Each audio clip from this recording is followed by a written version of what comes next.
We live in a world where our emotions are constantly tested. Whether it's through personal relationships, work environments, or even casual encounters, there are moments when someone's words or actions can deeply wound us. In those moments, our natural instinct might be to react, to defend ourselves, to speak out, or to strike back. But what if, instead, we learned to pause? What if we trained ourselves to be silent in the face of hurt? There's a profound strength in non-reaction, in choosing to rise above, and in focusing on our inner peace. Let's explore why this practice not only shields you from further harm, but can also transform you into a person of remarkable resilience and wisdom. The power of self-control lies in its ability to transform how we navigate life's most challenging moments.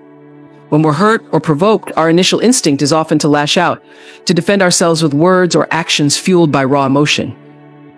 But self-control is the mastery of those impulses, the ability to pause in the heat of the moment and choose a path of calm rather than chaos.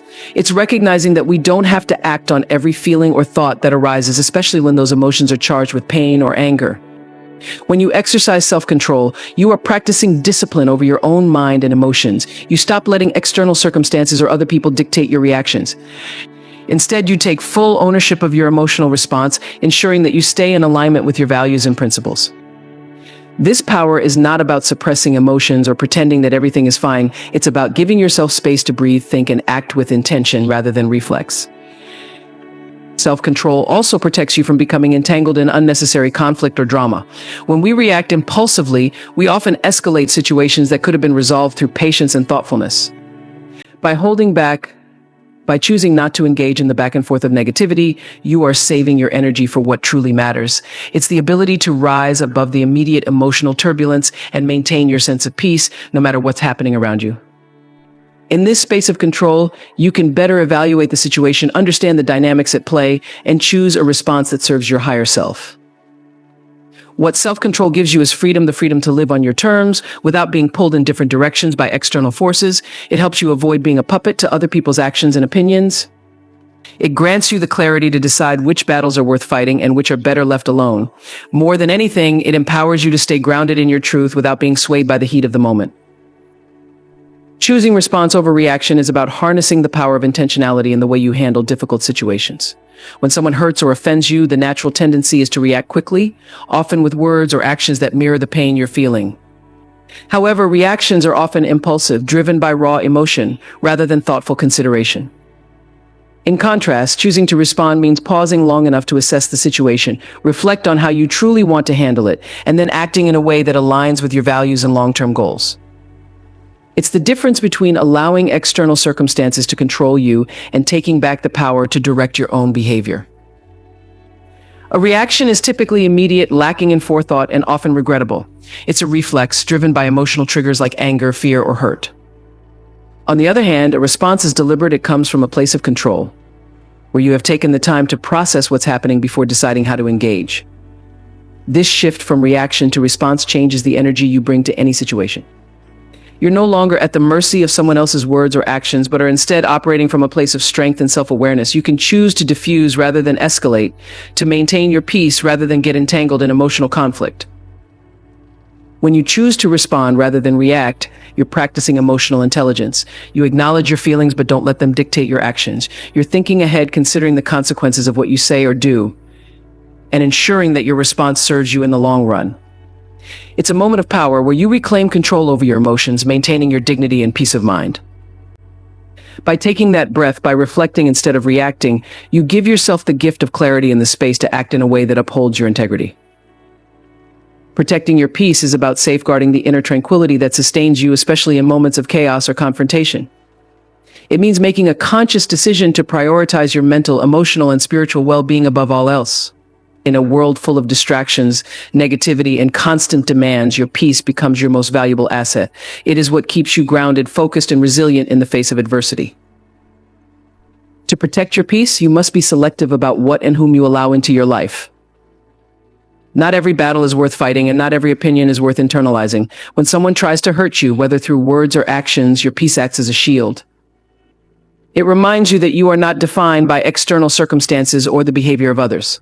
Instead of reacting impulsively, you learn to detach from situations that threaten to disturb your inner balance.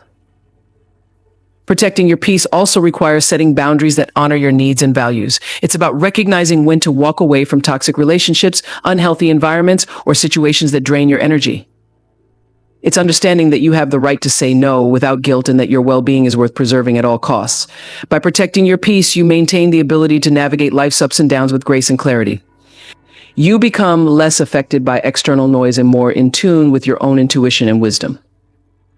When you prioritize your peace, you create a sanctuary within yourself that allows you to thrive. You cultivate a sense of calm that not only benefits you, but also those around you. Others can sense when someone has a deep, unshakable peace, and it often inspires them to find the same within themselves. This peace doesn't mean you ignore problems or avoid challenges. It simply means you approach them from a place of strength, wisdom, and emotional stability. Focusing on long-term growth requires a mindset shift from immediate gratification to sustained progress. It's about understanding that true success isn't built overnight, but through consistent effort, dedication, and perseverance over time. Growth is not linear, it ebbs and flows, often requiring patience during periods where the results of your work aren't immediately visible.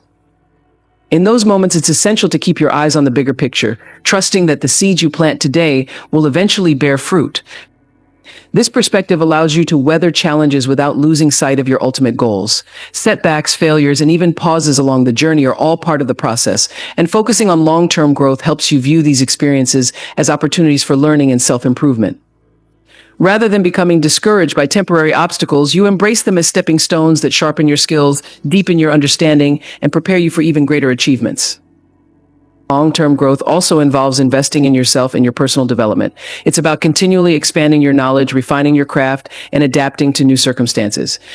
When you focus on growth rather than quick success, you build a foundation that can withstand the test of time, creating resilience and endurance that allow you to thrive even in uncertain or changing environments. This mindset encourages you to measure progress in terms of the person you are becoming rather than simply what you are achieving. Each step forward, no matter how small, contributes to your overall evolution. You learn to value the journey as much as the destination, recognizing that lasting success comes from steady, intentional actions that compound over time. Letting go of external validation is a liberating step toward true personal freedom. It's a shift from seeking approval from others to finding fulfillment within yourself. So often we measure our worth by how others perceive us, constantly looking for affirmation, applause, or recognition. But relying on external validation leaves us vulnerable to the opinions and judgments of others, which can be fleeting, inconsistent, and even misleading. When you let go of the need for others to validate your choices, actions, or success, you take ownership of your life. You no longer depend on the fluctuating opinions of those around you to feel good about who you are or what you've achieved. Instead, you cultivate a strong internal compass that guides your decisions, allowing your values, beliefs, and goals to dictate your path. This shift empowers you to act with confidence and authenticity, knowing that you are enough regardless of what others may think or say. Freeing yourself from external validation also means embracing the idea that not everyone will understand or appreciate your journey. People may criticize, misunderstand, or dismiss your efforts, but that doesn't diminish your worth or the significance of your work. Letting go of the need for approval allows you to move forward with resilience, unshaken by negativity or doubt from others. At its core, this practice is about building a deep, unwavering belief in yourself. It's about trusting that your vision, purpose, and inner voice are all you need to succeed. By focusing inward and validating your own efforts, you foster self-assurance, independence, and a lasting sense of fulfillment that can't be taken away by the external world. Turning hurt into strength is a powerful act of transformation. It requires viewing pain not as something that diminishes you, but as a source of resilience and growth. When you experience hurt, whether it comes from betrayal, disappointment, or loss, the natural instinct may be to shrink, to retreat, or to lash out in defense. But by choosing to channel that pain into something constructive, you can emerge stronger, wiser, and more capable than before. The process of turning hurt into strength begins with acceptance. You acknowledge the pain instead of denying or avoiding it. By facing it head on, you grant yourself the opportunity to learn from the experience. Pain often carries lessons about yourself, about others, about the world, and those lessons can become the foundation of your strength. The moments that hurt the most often reveal truths about what matters to you, where your boundaries lie, and how deeply you care. Once you've accepted the hurt, the next step is to reframe it. Instead of seeing yourself as a victim, you recognize your agency in the situation. You may not have control over what happened, but you do have control over how you respond and what you make of it. This shift in perspective allows you to see pain as an opportunity for personal growth. It becomes fuel for your journey toward becoming more resilient, compassionate, and self-aware. Building strength from hurt also involves forgiveness of others and of yourself. Holding on to anger or resentment can keep you trapped in the pain, but forgiveness frees you to move forward. It doesn't mean condoning what happened, rather, it means refusing to let the past dictate your future. By releasing the emotional weight, you clear space for healing, and in that healing, you find strength. Hurt can also deepen your empathy and understanding of others. When you've been through pain, you're often better equipped to offer support and compassion to those going through similar experiences. Your personal strength, born out of adversity, becomes a beacon for others, showing them that it's possible to rise above challenges and use pain as a stepping stone towards something greater. Finally, turning hurt into strength requires patience. Healing and growth take time, and the process isn't always linear. But with each step forward, you build the emotional and mental fortitude that not only helps you overcome the hurt, but also prepares you to face future challenges with greater resilience. Over time, the hurt becomes a part of your story, but not the defining chapter. Instead, it's a testament to your strength, your ability to transform pain into purpose, and your unwavering commitment to growth. In life, we will all experience hurt, sometimes from those closest to us, sometimes from strangers. But the true test of our strength is not in how we react to these moments, but in how we rise above them. By choosing silence over reaction, by choosing response over emotional outbursts, we protect our peace, nurture our growth, and solidify our inner strength. We become resilient, self-assured, and grounded. In the face of hurt, we find the greatest power not in what we say, but in what we choose not to say. This is how we protect our spirit, our dignity, and our peace.